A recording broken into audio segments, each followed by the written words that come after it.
Why not? It makes it hard for you to tell what team it is sometimes. The one with the penguin is the Penguins. You've seen me before think This is it the was Bruins. Boston and it was the Penguins because you see them from a different angle. Yeah, but this But is... you can't always see their front. That's a penguin and this is a bee. You can't always see the front. Sometimes you only see the color. And those two, you can't tell them apart if you just see the colors. And there's like, what, 4 teams that have the blue, white, and red? That's America. Well, one of them is Canadian. Okay, well, Canadian America. Well, that one is French. It's not America, it's French colors. La Canadian America. But I just don't understand why there's teams with the same colors. It's stupid. I do. Because there's only so many colors. Yeah, but there's colors they don't even use. You can have like Or fuchsia. different You want a fuchsia team then? No. They could have another purple team. But they could do different color combinations. All the teams don't need to have black. Well, technically these guys had black well, no, I don't know if it was before Boston or not. Used to be the black and gold. Who did? Penguins. 2 years ago, they were black and gold. Yeah, and then they went back to the marigold because that's the color that they won the cup with. Yeah, they should go back to the baby blue. See, I don't think that'll ever happen other than on But throwback no team jerseys. has that color. It's because nobody wants to wear it. Because everybody that has blue has orange. Gotta look tough and strong. Baby blue that's doesn't look another tough one. and strong. Oilers and Islanders, they have the same colors. Stupid. Well, they're not exactly the same now. Pretty darn close. I know a different shade of blue. Edmonton changed the blue. Made I it know, different stupid. shade of blue. But still, it's stupid. All right. In tonight's action, we have got the Anaheim Ducks and the New Jersey Devils.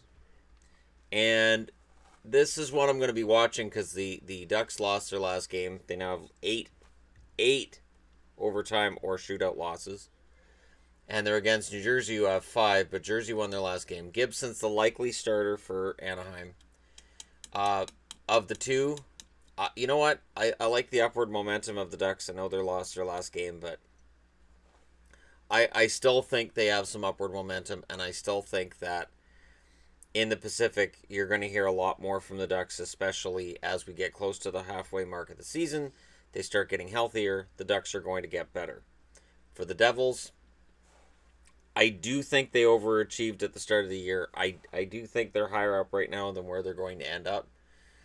I still think they're a playoff team, but I don't know at this point in time that I see them as a number 1 or a number 2 team in the Metro. I think it'll get clawed back a bit. They'll still be a wild card at the very least, but this is a big game tonight for them. If they want to prove me and anybody who's left doubting that they're contenders wrong, you win this one at home against the Ducks coming in with Getzlaf and move along from there. Move up to 10 games above 500, which is impressive considering, 500 record from there. You finish with 92 points. Maybe that's enough to make the playoffs in the East. Maybe. Columbus is in Boston. So the Blue Jackets are in Boston. This is a matchup that usually favors Boston in Boston. Columbus comes in not playing particularly well. Boston comes in losing a couple of games that I wish they'd won. I do think Boston probably wins this one tonight. Raska's the starter. Bobrovsky's probably the starter for Columbus. Tuukka's been much better lately. Even though the last couple of games have been losses for Boston, Tuukka's been much better in about the last month than he was in previous games this season. And I think probably better than he was last season, too. So if Tuukka's at his best, Boston absolutely is a playoff team. And they're not just there because they're in the Atlantic. I think they'd be in the mix in the Metro as well. They are a better team than I think a lot of people give them credit for. This game tonight could go a long way to establishing that. I hope to see that one. LA's in Philly. The Kings, 3 losses in a row. Philly, 6 wins in a row. Does something have to give? Does this mean that LA comes in and beats Philly? Probably. Remember early in the season, I believe the Kings were the team that Wayne Simmons had the hat trick against. I do think the Kings come in tonight. It's likely Jonathan Quick for LA. Brian Elliott for Philly. Elliott was named one of the top 3 stars of the past week. I believe he was the second star for the week. Elliott's rounding into form nicely. He's a big part of the reason why Philly has turned things around. They're back in the mix. But I do think LA should come in. This should be the game tonight where they come in angry. They should come in and play better. I'm thinking, and knock Philly off. I would probably put money on LA, but it would be very interesting to see if, I mean, they're over halfway there. Could Philly get to another 10-game winning streak? Could they do the same thing they did last year? Imagine if they followed a 10-game losing streak with a 10-game winning streak. It's not as crazy as it sounds. And it would put them right in the playoff hunt. And it would drive Pittsburgh crazy. But we'll get to Pittsburgh in a minute. If you can see. Yeah, you guys can see Pittsburgh. I just, from my angle, all I can see is jersey. Okay. Next up, we're into San Jose and Edmonton. So the Oilers are trying to turn it around. They're still 3 games below 500. 14, 17, and 2.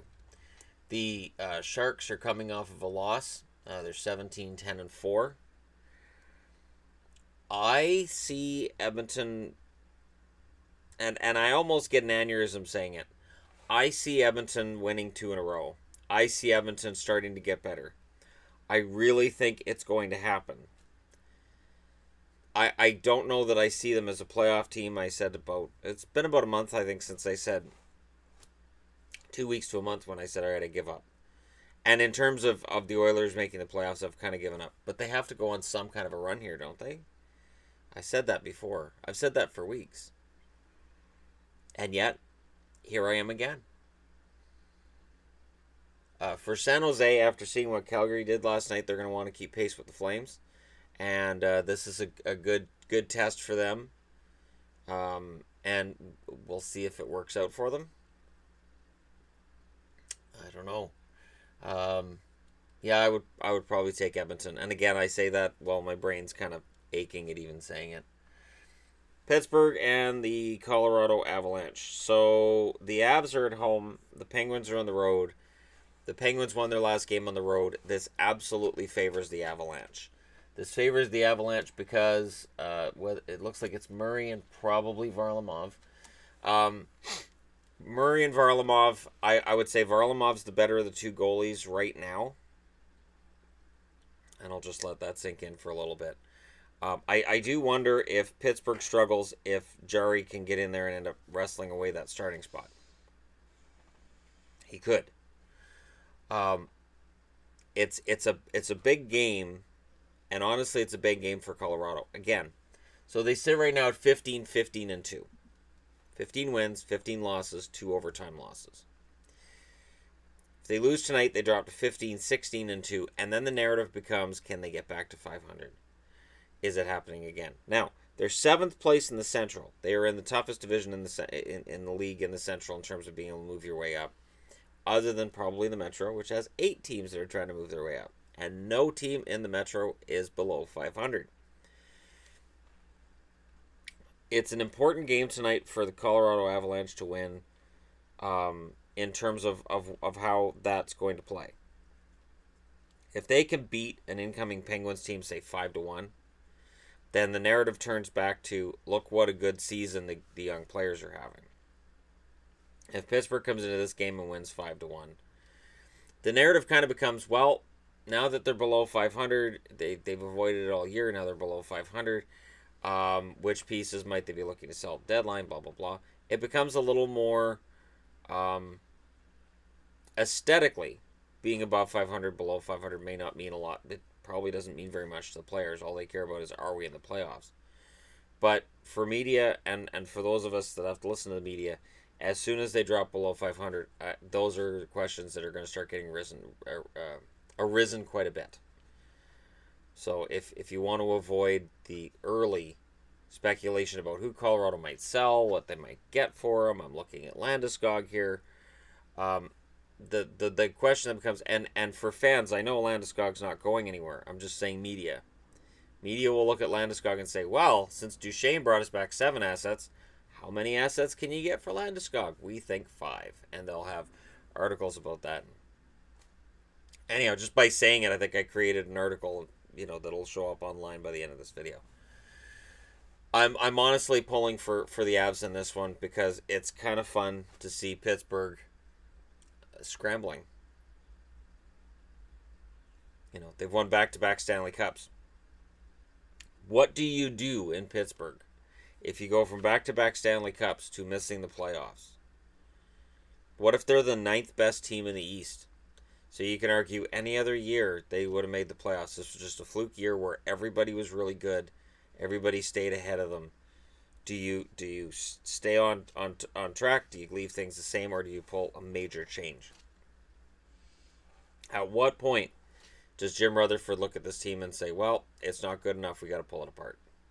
That's really the big question. So this is a more pivotal game between Pittsburgh and Calgary, in my eyes, than it normally would be. Because there's more ramifications than just the standings. It could potentially, between now and I think middle of January, I think both of these teams will have a clearer picture of what's going to happen. And if Pittsburgh loses to Colorado, it doesn't look particularly good. If Colorado gets their hats handed to them by the Penguins, that doesn't look very good either. So which team's going to end up looking good is the real question. In terms of playoffs, and I hope this shows up, I can read it on what I'm seeing here. Right now, the playoffs would be as follows. Washington facing the Rangers, New Jersey facing Columbus, Columbus being on the road in that one, Tampa facing the Islanders, Toronto facing Boston, Nashville facing Dallas, St. Louis facing Winnipeg, Las Vegas playing Chicago. Who wants to see that? Yeah, put your hand up. You want to see that. And LA facing San Jose, which would be amazing again. Missing the playoffs that made the playoffs last season would be Montreal, Ottawa, Pittsburgh. Yeah. And in the West, missing the playoffs who made it last year would be Minnesota, Anaheim, Calgary, and Edmonton. Making the playoffs, Winnipeg, LA, Vegas, and Dallas. None of them were in the playoffs last year. And in the East, the Islanders, Tampa, and New Jersey. And of course, Tampa and the Islanders were facing each other in the first round. Neither team made the playoffs last year. It'd be a similar narrative to the last time the Islanders made the playoffs when they faced the Florida Panthers, who were kind of an also-ran as well. This is still a Florida team.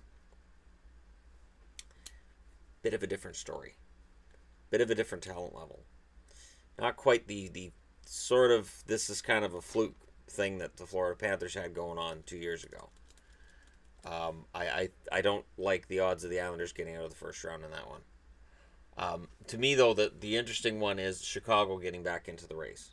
Chicago's back in there. Minnesota's back out. If Chicago were to make the playoffs and somehow get into a spot to play Nashville, yeah, that could be one deadly playoff. Let me know which of these series you'd be looking forward to the most. I know Leafs fans would love to face these guys. But let me know which ones you guys be looking forward to the most in the comment section below. Don't forget to hit like and subscribe if you're browsing your way through. And hey, thank you for watching. Thank you for subscribing. You guys make all of this work, and I thank you for it. I'll talk to you again soon.